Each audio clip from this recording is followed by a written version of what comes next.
नमस्कार, मैं वैष्णवी चौहान और आप देख रहे हैं सुदर्शन दिल्ली। देश भर के युवाओं के लिए एक बड़ी और सकारात्मक पहल की शुरुआत हुई है।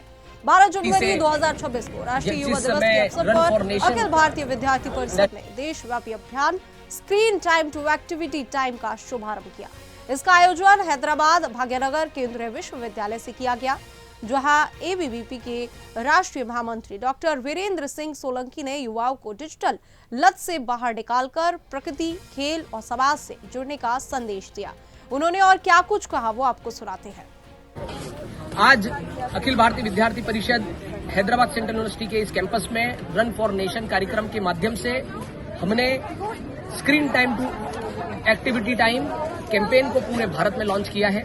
Screen time to activity time हमारा ऐसा कैंपेन है जो पूरे देश भर के अंदर हम विद्यार्थियों के अंदर लेकर जाएंगे और स्क्रीन से निकलकर हम एक्टिविटी के लिए आगे बढ़े, स्क्रीन से निकलकर प्लेग्राउंड की ओर आगे बढ़े, स्क्रीन से निकलकर हम सर्विस के लिए आगे बढ़े, स्क्रीन से निकलकर हम फन और एंटरटेनमेंट की ओर आगे बढ़े, स्क्रीन से निकलकर हम स्टडी की और रीडिंग की ओर आगे बढ़े। और उस प्रकार का कैंपेन जो इस महत्व को लेकर हम पूरे देश भर के अंदर कार्यक्रम करने वाले हैं। और इस कैंपेन के अंतर्गत पूरे वर्ष भर विद्यार्थी परिषद कैंपसेस में युवाओं को मार्गदर्शन करने का, युवाओं को संगठित कर कार्यक्रम करने का कार्य करेगी। और इस हैदराबाद सेंट्रल यूनिवर्सिटी के इस रन फॉर नेशन कार्यक्रम से आज हमने ऑफिशियली ये कैंपेन लॉन्च किया है।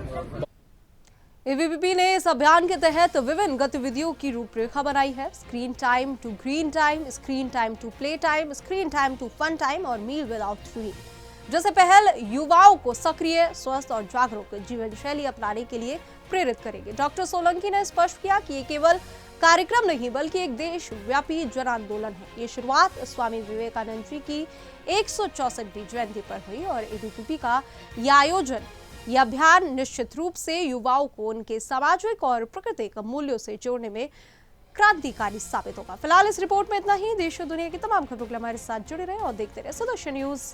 जय हिंद।